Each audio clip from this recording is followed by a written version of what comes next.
Beaucoup d'hommes et de femmes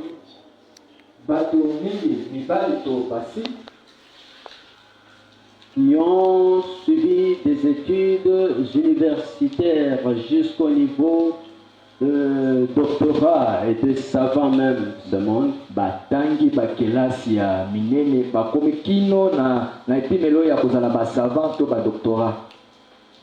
Manque de compréhension des choses célestes. Atako batangi bongo nzokande bazali kozanga boye bitoko tosoli ya makambo ya likolo.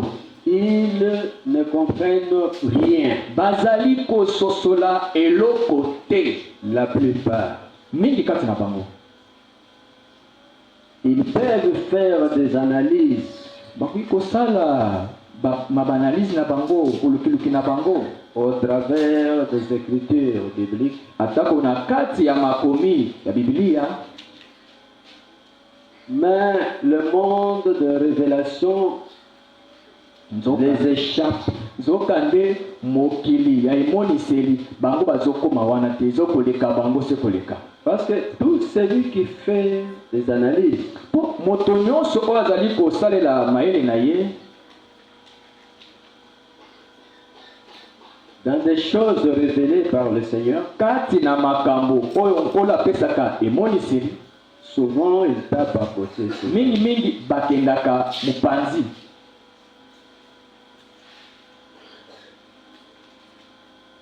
Vérifiez, vous allez voir ce que je vous dis. bandeko na ngai bolandela botala bokomona makambo nazali koloba. C'est pourquoi notre Seigneur a dit, Na yango wana nkolo na biso alobi le royaume de Dieu appartient à ceux qui sont comme des petits enfants. nkolo alobi bokonzi ya likolo ezali mpona baoyo bamekomisi lokola to bazali lokola bana mike. Si vous voulez hériter le royaume de Dieu, soki olingi yo ozwa bokonzi ya likolo, il faut agir comme un enfant. esengeli yo obanda kosala lokola mwana. Parce que l'enfant agit sous la dictée de ses parents. Pamba te mwana ye makambo ye asalaka ayokaka nde oyo baboti bayebisi ye kosala. On peut le punir, bakoki kobeta ye mfimbo, mais il ne va pas rester en colère contre ses parents. nzoka nde ye akotikala te na kanda likolo ya baboti na ye. On le punit, bakopesa ye etumbu, à l'instant on lui dit de manger, na nsima kopesa ba etumbu balobi na ye alia, on l'envoie. batindi ye, Il agit sur les ordres de ses parents. azali kokoba kosala kolanisama mitindo ya baboti. Il n'a pas de choix. Ye azali na choix te ya kosala. Il peut être fatigué, Akoki kozala wana alendi, mais papa l'envoie. papa atindi ye. Il peut avoir le sommeil, Ekozala aza na pongi, papa le réveille. papa alamusi ye. Il n'a pas de justification devant les ordres de ses parents. Akoki komilongisa te liboso ya mitindo ya papa to baboti. Il ne peut jamais garder une tente contre ses parents. Akoki te kokanga lino liboso ya baboti. Le soleil ne peut jamais se coucher en colère contre ses parents parce qu'ils ont grondé sur lui.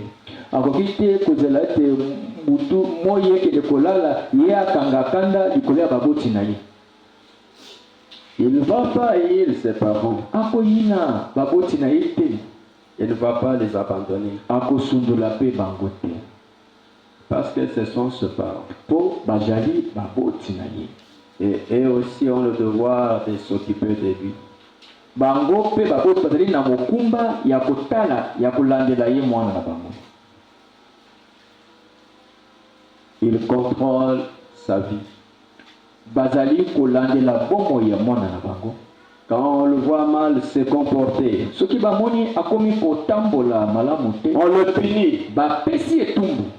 On ne va pas le caresser. bakoleba ye te, On ne va pas le laisser vivre dans le libertinage. bakotika ye te amitambusa lokola kete azali somi ndelo eza Parce te. que c'est un enfant. Mpo aza mwana, Il n'a pas de choix. ye azali na shwa te. Voilà ce que notre Seigneur a dit. Tala makambo nkolo na biso alobi. Le royaume de cieux Alobi bokonzi ya likolo appartient à ceux qui sont comme de petits enfants. ezali mpo na baoyo bazali lokola bana mike. Les enfants reprennent souvent ce que disent leurs parents. Bana bazongelaka mbala mingi mayeba boti balakisi bango. Vous allez voir même à la maison, Okotala na ndako, quand maman et papa chantent et prient, tango mama na papa bazali koyemba pe bazali kosambela, les enfants les observent. bana bazali kolandela. Et après quelques temps, Na nsima mwa ngonga, quelques jours, nsima mikolo, vous verrez les enfants là commencer à prier, à chanter comme leurs parents. okomona bana wana bazali kobondela, bazali koyemba kaka kolandisama baboti na bango. Voilà comment nous devons entrer dans le royaume de cieux. Tala lolenge esengeli biso tozala mpo tokotela bokonzi ya likolo. Mais pas comme Kasi tozala te lokola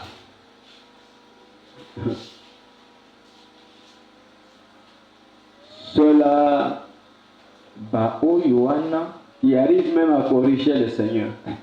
bango bakomi kutu kozongisa nkolo na nzela. Comme un enfant qui corrige ses parents. Lokola mwana akomi kozongisa baboti ye na nzela. Oh papa, voilà ce que tu as fait, tu ne devrais pas faire ça, il fallait faire ceci. Papa tala yo loko yo sali esengeli tosala boye salaka nde boye. Pourquoi maman tu as agi ainsi? Mpona ni mama yo sali boye. Ah non, maman a mal fait. Te mama sali mabe. Est-ce que c'est un enfant ou bien c'est déjà un adulte? Wana bana mwana moke tosi akomi mokolo. Mais je n'ai jamais vu dans les Écritures là où il est écrit les adultes de Adonai ou les adultes de Dieu. Namoni te na makomi bipai oyo batangaka te bao baza bamikolo kati na nkolo. Il est toujours écrit les enfants de Dieu. Bakoma kaka bana na nzambe bayaya ya nzambe te Souvent bana dans notre manière d'agir lolenge mingi na lolenge na biso ya kosala devant notre Seigneur, liboso ya nkolo na biso, malgré nous sommes appelés les enfants de Dieu, ata kutu babengi biso bana na ye, mais nous agissons comme des adultes. me nzoka nde tozali kosala lokola bamikolo ya ye. Parce que vous verrez, quand quelqu'un, un enfant reçoit la parole de son père, Okomona tango mwana moke ayambi liloba ya tata na ye, soit il le rejette, bala mosusu abwakisi yango, aboyi il kosala, fait des analyses, abandi kotalatala kolandela yango, il sélectionne, aponi oyo esepelisi ye. mais ce n'est pas comme ça. Kasi eza bongo te. Que faut-il faire? Nini esengeli kosala? Lorsque vous avez entendu la parole Tango oyoki liloba et que vous n'avez pas compris, na pe ososoli yango malamu te, retournez au Seigneur. zonga epai ya Mettez-vous nkolo, à genoux et priez. fukama bondela, Demandez la compréhension. senga bososoli. Aussi longtemps que votre père n'a pas réagi, Wana nano tata na yo apesi nano yano te, restez calme. tikala kimia. Ne faites pas de commentaires sur des choses que vous connaissez très mal. Kubanda kosala kotia maloba likolo ya makambo oyo yo moko osimbi yango mabe. Et c'est là où l'apôtre Paul dit, Nde na bisika wana Toma Paul azoloba, si quelqu'un croit connaître quelque chose, soki moto azokanisa ete ye esi ayebi likambo moko, il n'a pas encore connu comme il faut connaître. elingi koloba ete ye nano ayebi te ndenge esengeli ayeba. Voilà le conseil que l'apôtre Paul nous donne. Tala toli oyo Toma Paul azali kopesa na biso. C'est pour cela vous voyez dans Luc chapitre 24, Na yango wana na mokanda ya Luc 24, notre Adonai, après avoir kolo na bankolo na nsima parler aux apôtres ya koloba na bantoma avant de monter au ciel. yambo ye amata abuta likolo. Lors de son apparition, vous verrez cela en Luc chapitre 24. ntango animonisaki okotanga yango na mokanda ya Luc chapitre 24. Il leur dit ceci. alobelaki batindami na ye boye. Voilà, c'est ce que je vous disais quand j'étais encore avec vous. tala makambo oyo na banaki koyebisa bino wana nazalaki nanu na bino elongo. Il fallait que s'accomplisse tout ce qui est écrit esengeli pour moi ete manso oyo ekomami mpo na nga ekokisama par les prophètes, maye baprofete balobaki, par Moïse maye Moïse alobaki, et dans les psaumes. mpe na banzembo. Il est écrit que ekomami ete Machia souffrirait Mashia ye akonyokwamaka et serait mis à mort. ye bakoboma ye, Il est ressuscité akoya kosekwa, et la repentance et le pardon de péché bozonge pa nkolo mpe bolimbisi ya masumu vont être prêchés dans le monde entier. na ekokende ekoteyama na mokili mobimba. Et quand vous lisez ce passage-là, ntango ozali kotanga makomi wana, il est écrit qu'il ouvrit l'air esprit komami ete afongoli milimo na bango, mayele na bango, pour qu'ils comprennent les Écritures. po ete bantindami na ye wana basosola makomi. Mes frères et sœurs, écoutez. balingami ya mibali mpe basi boyoka, Quelles que soient les études que nous faisons, ata makelasi oyo tozali kotanga, quelles que soient les recherches que nous faisons, baboluki ya bomayele tozali kosala, quel que soit le partage que nous faisons, ezala bokaboli ya liloba tozali kosala, toute la nouvelle alliance boyokani ya sika nyonso, toute la nouvelle alliance, boyokani ya nyonso na mobimba na yango, c'est une révélation. eza emoniseli. Amen. Je ne vous ai pas bien entendu. nayoki bino bien te. Amen. Voulez-vous que je puisse illustrer cela par quelques exemples? olingi natalisa yango na bandakisa. Écoutez, Amen. boyoka, les Juifs lisaient les Écritures. bayuda bazalaki kotanga makomi, Ils avaient des manuscrits, bazalaki na bamanuscrit wana ya original penza, des prophéties des prophètes. babisakoli ya basakoli.